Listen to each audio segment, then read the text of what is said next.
Catequese, Ciência versus Religião. O meu nome é Farley Roberto Mazzarioli e como eu tenho formação em Física, Filosofia e Teologia, eu tenho algumas coisas interessantes para falar sobre esse assunto para você. Eu vou trabalhar em 7 pontos, tá? O primeiro deles é: o livro do Gênesis foi literal ou alegórico, tá? A primeira parte do Gênesis, do capítulo 1 ao 11, vai falar sobre a criação do mundo, Adão e Eva, Abel e Caim, dilúvio e Torre de Babel. Tá? Essa parte ela é discutível se foi alegórica ou literal. Tá? Eu defendo que ela tenha sido uma alegoria, uma forma poética e inspirada por Deus para contar muitas coisas extremamente preciosas. Há quem acredita também que ela tenha sido literal, tenha acontecido ao pé da letra tudo aquilo ali, tá? E aí você que é católico, o que você pode fazer? Na Igreja Católica, a maioria dos nossos queridos teólogos defendem o aspecto alegórico. Nesse ponto, eu entro em concordância com eles. Mas tem uma coisa interessante. Ninguém bateu o martelo dogmático se foi uma coisa ou que foi outra. Inclusive no Catecismo da Igreja Católica, ele é explicado de tal forma que qualquer uma das duas opções não gere atrito ou polêmica, não incomode ninguém a respeito disso. Ou seja, você pode acreditar em uma coisa ou em outra. E como eu já disse, eu defendo a parte alegórica, tá? Mas pode ser isso aí. Eu lembro que quando eu cheguei à conclusão, a acreditar nessa explicação alegórica, eu tinha mais ou menos uns 16 anos. Eu vi, olha, a Igreja Católica entende isso. Eu passei a ter orgulho de ser católico porque fez todo sentido, tá? Bem, segundo ponto. A teoria do Big Bang nasceu de um padre católico? Sim, é verdade, tá? O George Lemaitre, um padre belga, tá? E também astrônomo, resolveu as equações de Einstein, mostrando que o universo teve um começo. Então, digamos que o parteiro da teoria do Big Bang foi um padre católico, tá? Se algum ateu perguntar para você, principalmente neo-ateu, né? Porque é a turminha chatinha ali, tá? Se você fala, acredita na teoria do Big Bang ou na igreja, você pode falar que você pode acreditar nas duas, porque o cara que começou a teoria do Big Bang era um padre católico, nunca deixou de ser padre por causa disso, tá? Então, é uma informação muito útil. E eu acredito na teoria do Big Bang? Sim, acredito. Acredito com melhor explicação científica até esse momento, tá? Gosto muito dela, defendo ela. Entretanto, você, como católico, não é obrigado a acreditar ou não acreditar. Você é livre para você fazer o que quiser nesse aspecto, tá? Então, essa é uma informação importante. Terceiro ponto. Na teoria da evolução, o acaso serve ao caso? Olha só. Isso daqui foi uma reflexão minha, tá? Eu não vi outro lugar. Mas é o seguinte, se Deus criou o universo, tá? Eu acredito que sim, ele pode ter criado a vida artesanalmente, tá? Pode ser feito isso? Pode. Ou ele poderia ter escrito as leis da física, dado Enter e Big Bang. E tudo que se desenvolveu depois foi segundo as leis da física que o próprio Deus criou. Então, se ele quis criar diretamente ou indiretamente, assim, mostrando muito mais inteligência nisso, ele pode ter feito de qualquer jeito, tá? Então, eu posso dizer que o acaso, o aleatório, serve ao aleatório. E dentro de um processo de desenvolvimento e adaptação, e tudo isso seguindo as leis da física que o próprio Deus criou, tá? Então, Deus também criou dessa maneira, tá? É algo um pouco mais parecido com a parte do design inteligente, tá? Eu não estudei isso, não posso falar muita coisa, mas se encaixa com isso. Então eu posso acreditar em Deus e até mesmo na teoria da evolução. O próprio Charles Darwin, ele nunca se considerou ateu. Ele chegou a ser agnóstico, tá? Mas não teve nenhuma raiva ou ódio do cristianismo como muito gente que é fã dele. Então, se o próprio Darwin hoje conhecesse o pessoal que faz tanto nojinho para a religião, eu acho que ele ficaria horrorizado mais com a turminha que defende ele do que propriamente com quem é religioso, tá?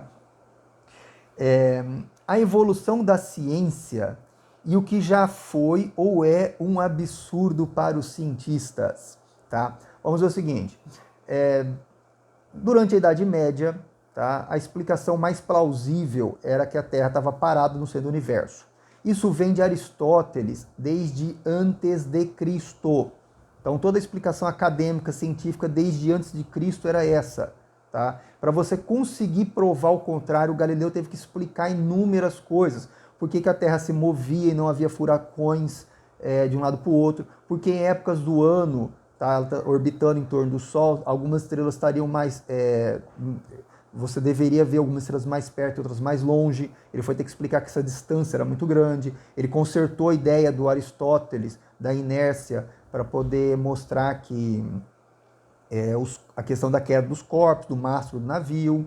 Ele conseguiu mostrar que luas giravam em torno de Júpiter e não da Terra, que Vênus orbitava em torno do Sol e não da Terra. Ele mostrou, ele construiu isso. Tá? Diferente de palpites como o Giordano Bruno, que ele só falava e nunca provou nada. E o pessoal ficou horrorizado quando ele foi queimado na fogueira, depois de passar 12 anos também, né, preso, podendo admitir que ele estava errado e sair andando dali. Tá?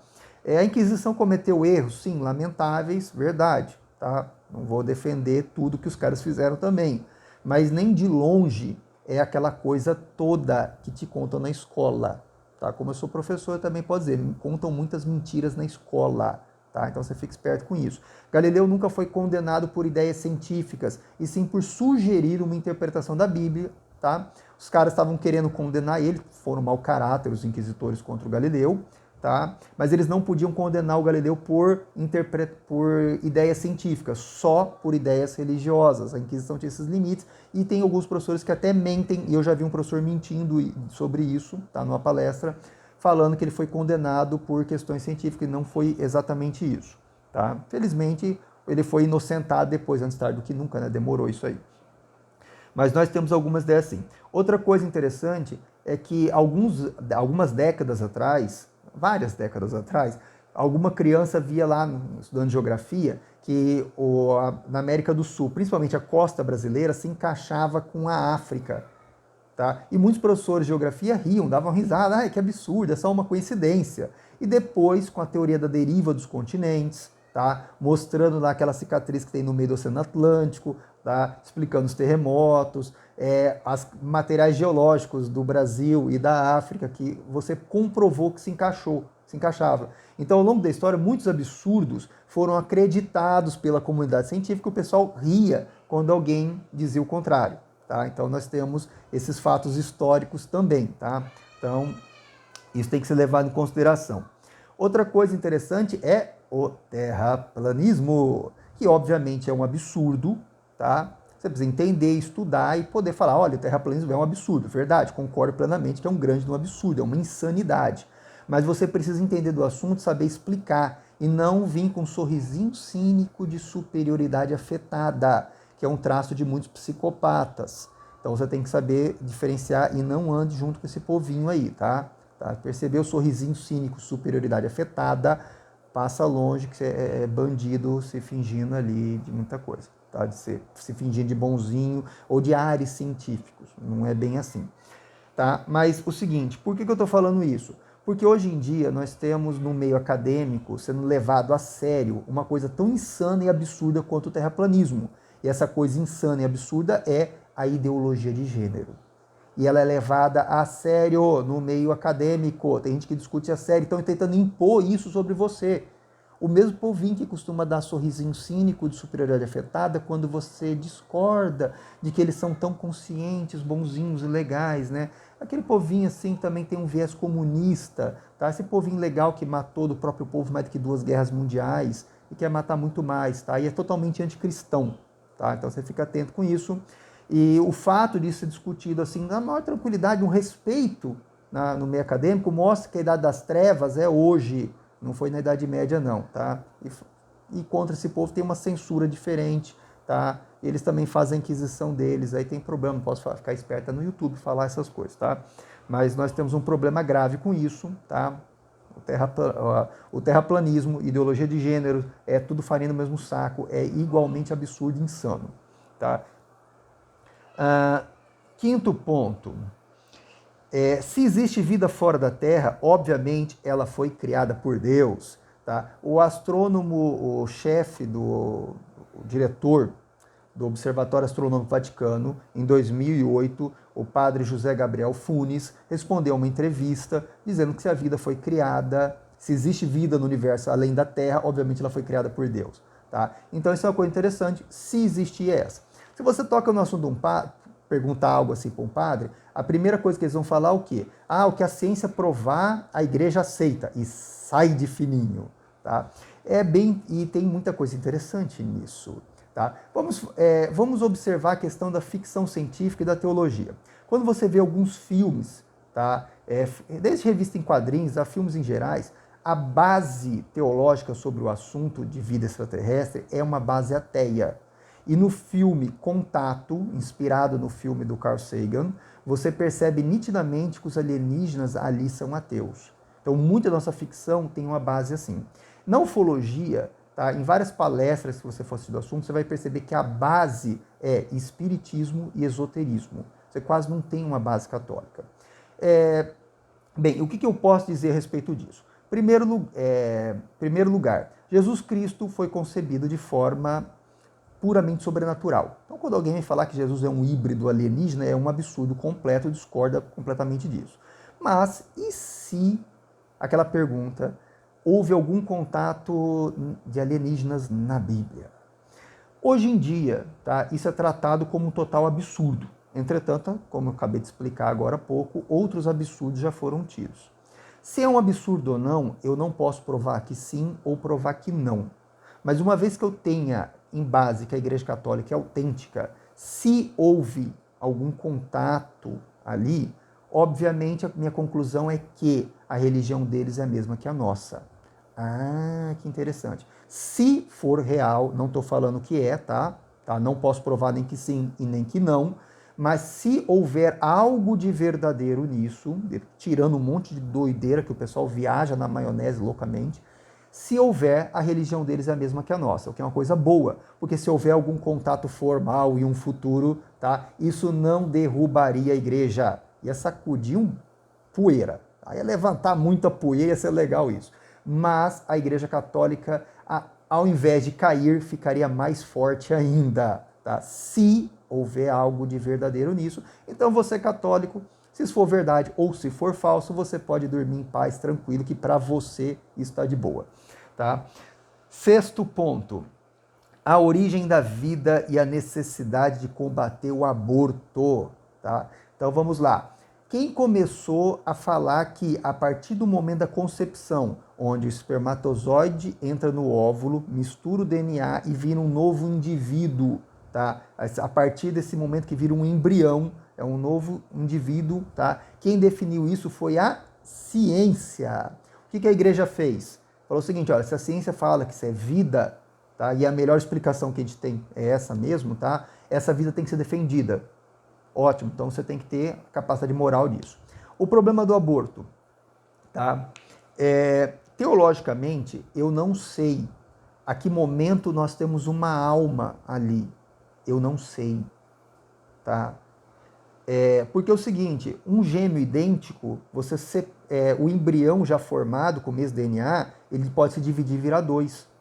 E também tem a situação da mantícora, onde dois embriões fecundados, distintamente, ele se junta e vira um indivíduo só. Então, eu não sei, mas pelo menos eu sei que eu não sei, tá? Tudo sei que nada sei do Sócrates. Quando você percebe que você não sabe alguma coisa, já é um conhecimento melhor pior que a ignorância é a ilusão do conhecimento, tá? E aí tem o seguinte, eu não sei, tá? Mas pode ser. A partir daquele momento, isso já é um novo ser. Pode ser um ser consciente, pode ter uma alma, tá? E eu não sei, mas se eu mato ou aceito que se mate, eu estou assumindo o risco de se matar um inocente ou deixar que se mate o inocente. Tá? Então essa é a questão filosófica fundamental. Como eu não sei se está vivo ou não, mas eu sei que eu assumo o risco de matar um inocente. Isso é, digamos, o checkmate para você falar que o aborto é totalmente inaceitável. Tá? Então, é importante você saber o que você de fato sabe, saber o que você não sabe além de algumas coisas, mas você tem essa questão filosófica, que você assume o risco de matar um inocente, e esse sim é um checkmate suficiente para dizer que o aborto é indefensável, e você, católico, ou independente da religião que você tenha, você perceber uma coisa filosófica e básica, um mínimo de honestidade que tem que fazer é ser contra o aborto. tá? Então você vai estar sendo um canalha e eu acabei de explicar o porquê, tá? Sétimo ponto. O checkmate, se Deus existe ou não, ultrapassa a razão, tá? Então você pode ter vários argumentos metafísicos, se Deus existe ou não, tá? E tem muita discussão interessante. As 5 vias de São Tomás de Aquino são baseadas em 2 argumentos do Aristóteles, do capítulo 12 de Metafísica, tá? E com a teoria da evolução e a teoria do Big Bang, esses dois argumentos de Aristóteles, que virou 5 com São Tomás de Aquino, são questionáveis, tá? Eles não são provas cabais e o próprio Tomás de Aquino falou que são caminhos para você acreditar na existência de Deus. Não eram provas, tá? Muitas vezes não é bem explicado, tá? Na questão racional, eu não consigo provar que Deus existe ou provar que ele não existe, mas dá para você defender, tá, com vigor, tá, a existência de Deus com elementos racionais, tá? No meu TCC de filosofia, argumentos metafísicos sobre Deus, tá? Eu falo sobre isso e eu coloquei no meu site em farley.net, tá? Sobre o título de Natureza de Deus. Eu fiz algumas melhorias, ampliações com um livrinho lá, procura lá Natureza de Deus, que eu discuto sobre esse assunto. Mas é o seguinte, a razão ela é uma parte do todo. Eu não posso querer explicar tudo através da razão. Tá? Eu não posso explicar tudo através da ciência, ou estar sendo um racionalista ou um cientificista. Da mesma forma, eu também não posso explicar tudo através da fé, ou eu vou cair no erro do fideísmo, que nem esses outros bobos. Eu vou estar agindo feito o Pink e o cérebro, ou seja, 2 ratinhos de laboratório querendo dominar o mundo do conhecimento a partir de alguma coisa, seja a razão, a ciência, a fé ou o raio que o parta. Tá? Então, são todos partes do todo que eu preciso explicar. E o checkmate, para você acreditar que Deus existe ou não, vai ser a sua experiência pessoal com ele e você vai ter que ter coragem, tá? Então a coragem é parte, a ciência, a inteligência, tudo que você pode usar dá discussões muito legais, muito interessantes, você cresce muito com isso, mas o checkmate é na coragem. Então seja corajoso e aí o vídeo acaba aqui.